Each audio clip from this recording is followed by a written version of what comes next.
Shalom, Bapak, Ibu, dan saudara-saudariku yang terkasih. Selamat hari Minggu.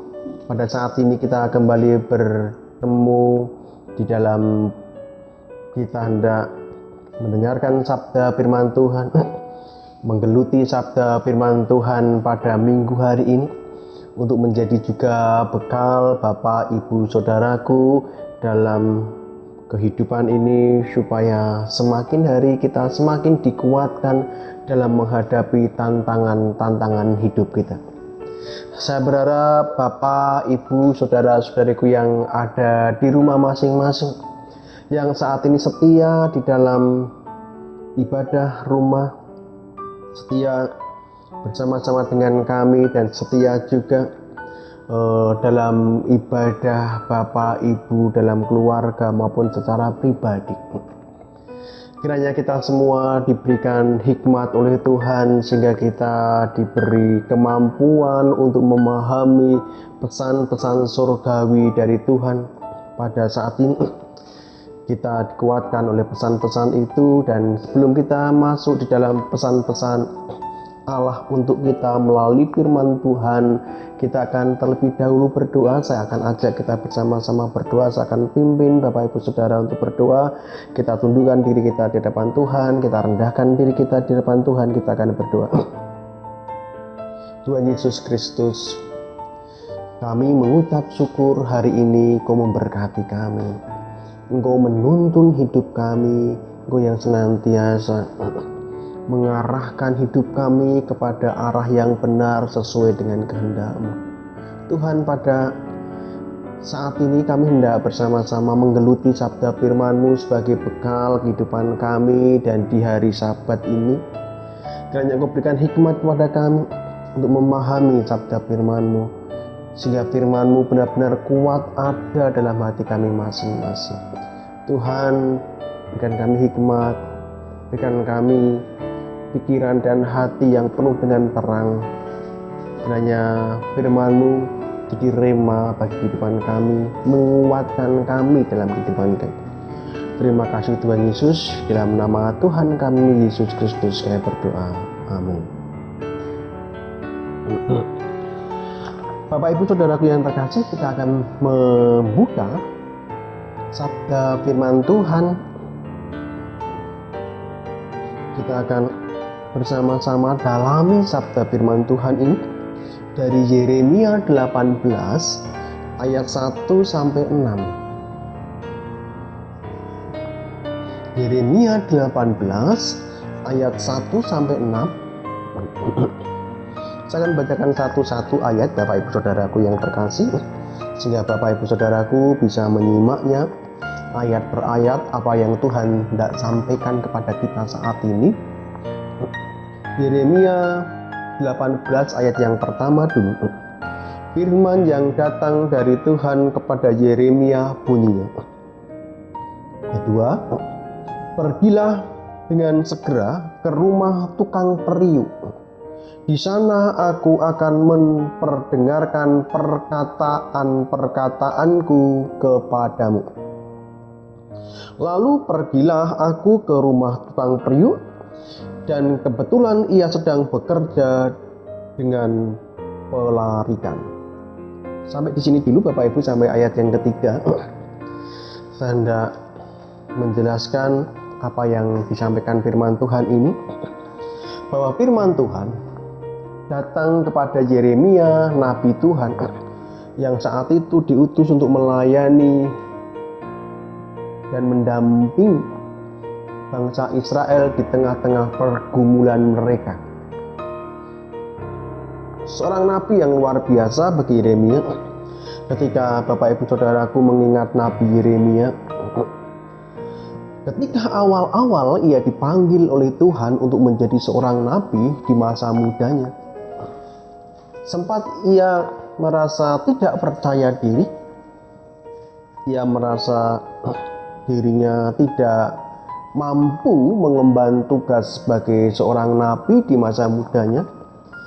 Karena ia masih muda, ia tidak pandai berbicara, Itu menjadi sebuah alasan yang diungkapkan oleh Nabi Yeremia kepada Tuhan ketika firman Tuhan datang kepada Yeremia, memanggil Yeremia untuk menjadi hamba Allah.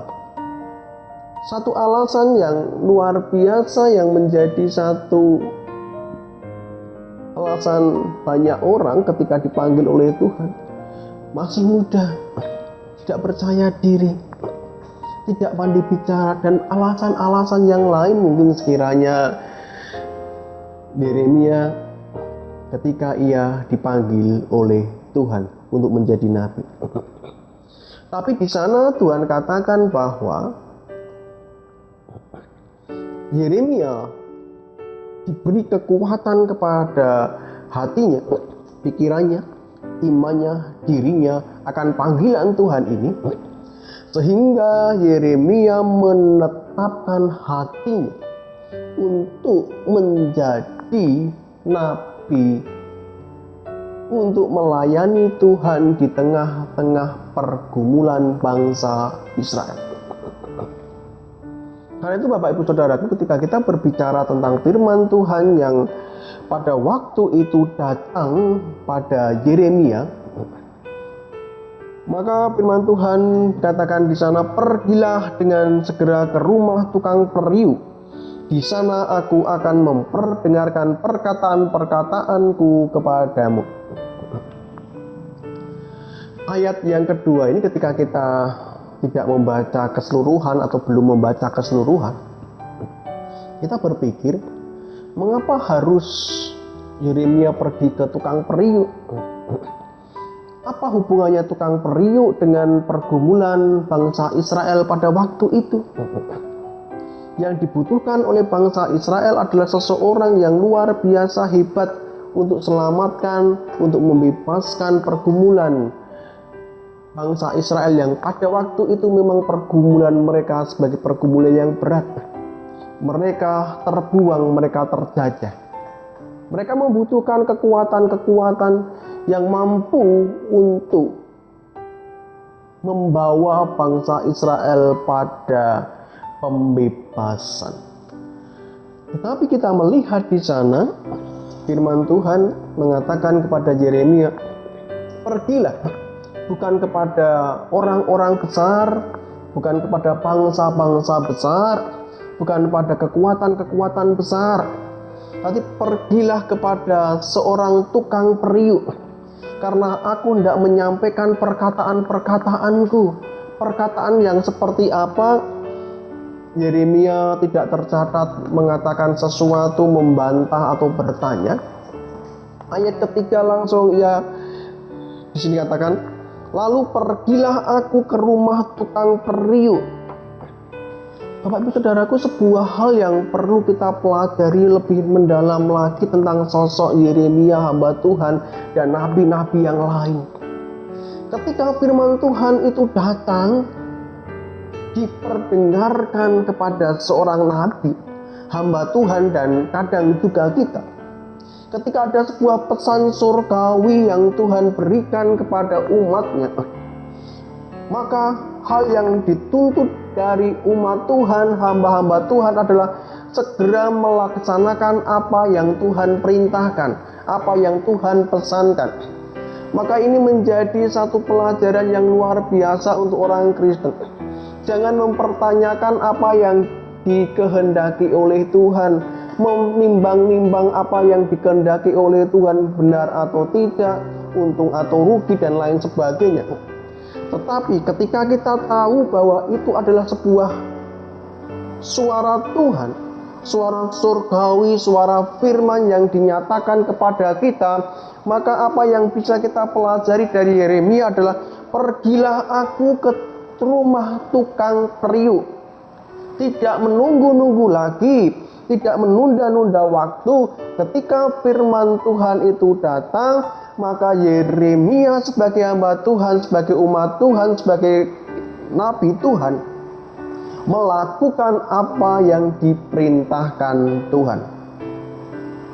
Pergilah Yeremia ke rumah tukang periuk, dan kebetulan ia sedang bekerja dengan pelarikan. bukan sebuah kebetulan sebenarnya, karena memang sudah Tuhan rancang dan rencanakan bahwa ketika Yeremia datang ke rumah tukang periuk, di sana sudah direncanakan Tuhan bahwa tukang periuk itu sedang melakukan pekerjaannya. Karena dengan demikian Tuhan tidak berfirman kepada Yeremia supaya firman itu disampaikan juga kepada bangsa Israel. Ayat yang keempat, apabila bejana yang sedang dibuatnya dari tanah liat di tangannya itu rusak, maka tukang periuk itu mengerjakannya kembali menjadi bejana lain menurut apa yang baik pada pemandangannya. Ayat 4 jelaskan, inilah pekerjaan tukang periuk. Apa yang bisa dilakukan tukang periuk kepada periuk yang bejana-bejana yang sudah dibuatnya. Ketika bejana itu pecah, ia bisa membuatnya kembali dengan bentuk yang diinginkan sesuai dengan kehendak tukang periuk itu. Jadi tukang periuk mempunyai kuasa, kemampuan untuk membuat dan untuk menjadikan apapun dari tanah-tanah liat itu menjadi sesuai dengan kehendaknya. Bahkan ketika periuk itu sudah rusak, ia bisa membuatnya kembali menjadi yang baik. Kemudian datanglah firman Tuhan kepadaku, ayat yang 5 bunyinya, masakah aku tidak dapat bertindak kepada kamu seperti tukang periuk ini, hei kaum Israel? Demikianlah firman Tuhan, sungguh seperti tanah liat di tangan tukang periuk, demikianlah kamu di tanganku, hai kaum Israel. Kalimat ini jadi kalimat yang cukup familiar, cukup terkenal untuk kita semua. Bagaimana Tuhan mengatakan, sekali lagi saya baca, masakah aku tidak dapat bertindak kepadamu seperti tukang periuk, hai kaum Israel? Demikianlah firman Tuhan, sungguh seperti tanah liat di tangan tukang periuk, demikianlah kamu di tanganku, hai kaum Israel. Bapak, Ibu, dan saudaraku yang terkasih, kalau ini konteksnya adalah bangsa Israel yang sedang mengalami pergumulan, pembuangan, keterasingan, dan hal-hal yang lain. Dan saat ini firman ini juga diperuntukkan bagi kita, diperuntukkan bagi umat Tuhan saat ini. Dari firman ini kita bisa melihat bagaimana Tuhan memosisikan dirinya sebagai seorang tukang periuk, pembuat bejana, yang ia punya dua hal. Yang pertama, ia punya kuasa yang mutlak, otoritas dan kedaulatan yang mutlak atas hidup kita. Kalau tukang periuk punya kekuasaan yang penuh atas tanah liat, mau dijadikan apa itu terserah tukang periuk, karena tukang periuk punya kuasa untuk menjadikan apapun yang ia kehendaki dari tanah liat.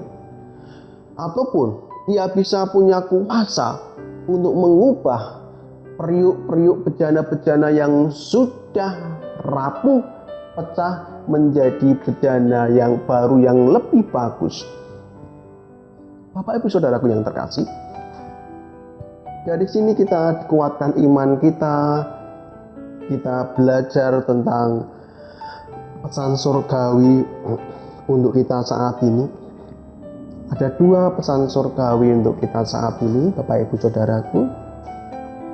Yang pertama, Tuhan punya kuasa mutlak atas hidup kita.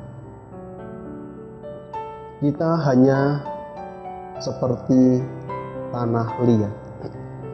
Kita nggak bisa dan tidak punya kuasa untuk mengatur Allah.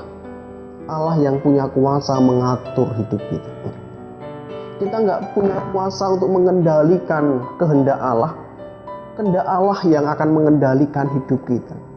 Ini kita sadari, sebagai umat-umat Allah, kita itu di bawah otoritas kekuasaan Allah. Allah yang punya kuasa, kehendak untuk mengerjakan sesuatu sesuai dengan kehendaknya dalam hidup kita.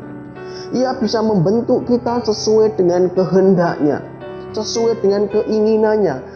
Bahkan kalau saat ini hidup kita merasa lemah, letih, lesu, merasa sebuah periuk yang kadang sudah pecah, jangan khawatir.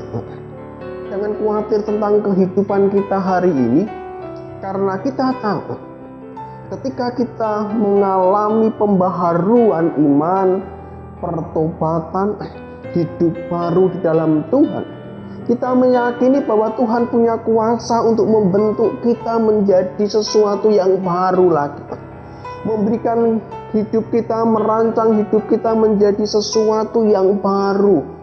Mau dijadikan apa hidup kita, Tuhan? Itu adalah kehendak Tuhan, itu adalah kewenangan Tuhan. Dan saya yakin, percaya, Allah itu baik, maka rancangannya pasti baik dalam hidup kita.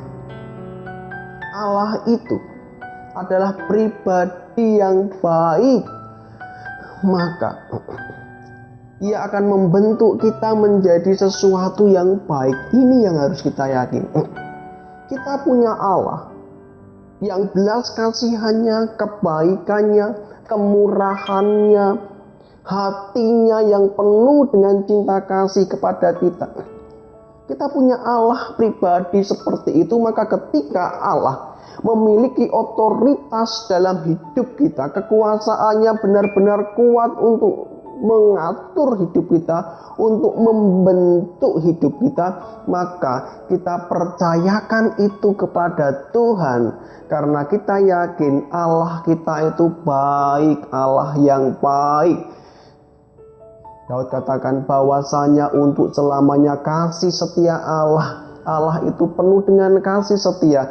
Maka ketika kita menyadari pribadi Allah itu adalah pribadi yang penuh kemurahan dan kebaikan, maka Ia akan membentuk kita menjadi pribadi yang baik, merancang hidup kita menjadi kehidupan yang lebih baik. Ini yang menjadi sebuah pesan surgawi untuk kita.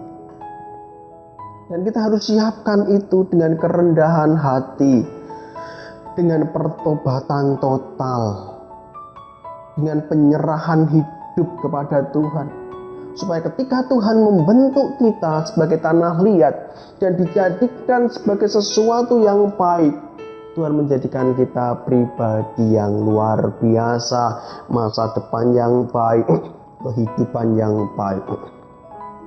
Ini Bapak Ibu Saudaraku, pesan yang pertama, bahwa Allah berkuasa atas hidup kita. Kita ada di bawah kekuasaan Allah. Kita hanyalah tanah liat yang ada di tangan Allah dan menyerahkan hidup kita kepada Tuhan. Tuhan, mari Engkau bentuk aku seperti apapun, Engkau bentuk kami seperti apapun, Engkau membentuk keluarga kami seperti apapun, bentuklah itu sesuai dengan kehendak-Mu. Karena kami tahu kehendak Tuhan, rencana Tuhan itu adalah rencana dan kehendak yang terbaik untuk kita umat-umat kesayangan Tuhan. Pesan surgawi yang kedua untuk kita, Allah bukan hanya Allah yang berkuasa atas hidup kita, berkuasa menentukan rancangan, berkuasa menentukan kehidupan kita, berkuasa membentuk hidup kita, tetapi sebagai seorang tukang periuk, Allah digambarkan sebagai Allah yang memiliki keahlian, tukang ahli. Tukang periuk adalah pekerjaan seorang ahli, yang ahli untuk membuat satu buatan tangan bejana yang bagus, tempat-tempat dari tanah liat yang bagus, yang indah, yang luar biasa. Maka tukang periuk pasti bisa membuat bejana yang indah karena ia ahli mengerjakan itu. Bapak Ibu Saudaraku yang terkasih, kalau Tuhan menggambarkan dirinya sebagai tukang periuk, kita digambarkan sebagai tanah liat. Kita yakin kan, kita percaya bahwa Tuhan itu ahlinya dalam membentuk hidup kita, ahlinya di dalam membentuk kehidupan keluarga kita. Tuhan ahlinya, satu-satunya pribadi yang benar-benar ahli di dalam membentuk kehidupan kita semakin baik, semakin diberkati, semakin penuh dengan pengharapan masa depan kita. Maka Yeremia juga katakan di akhir-akhir tulisan kitabnya, rancanganku bukan rancangan kecelakaan, tetapi rancangan yang penuh dengan damai sejahtera, penuh dengan pengharapan.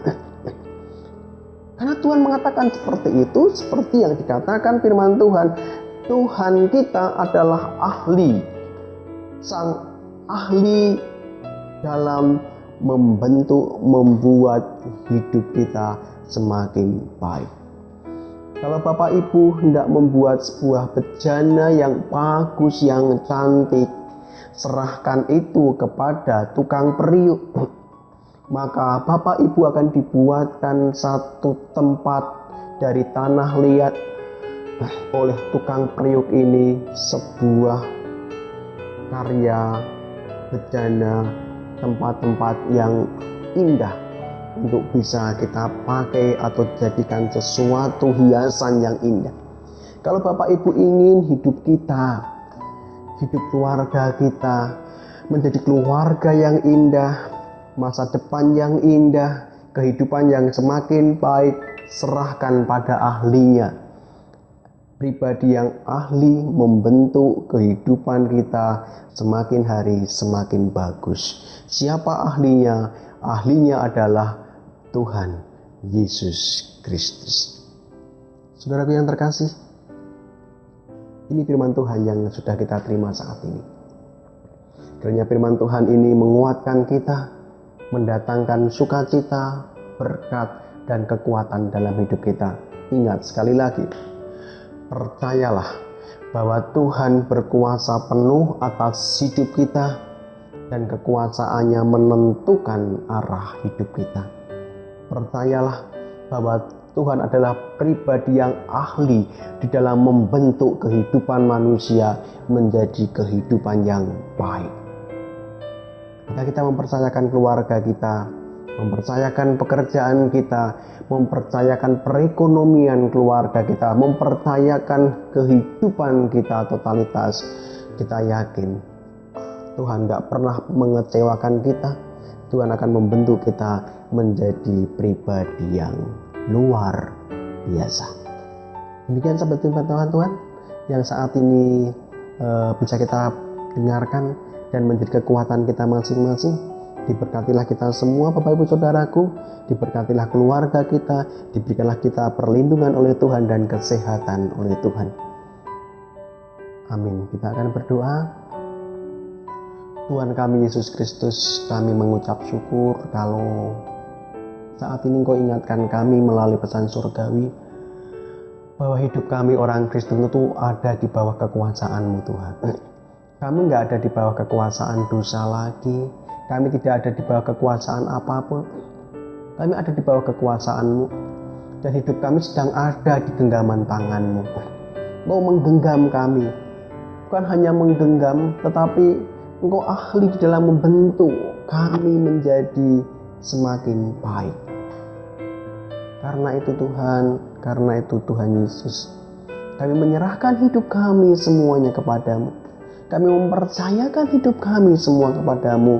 Kau buang kekhawatiran, ketakutan, kecemasan dalam hidup kami masing-masing, sehingga kami benar-benar menjadi pribadi yang mampu berserah kepadamu, mampu mempercayakan benar-benar hidup kami kepadamu, sehingga kami menjadi pribadi yang berani, pribadi yang mantap dalam menjalankan kehidupan ini.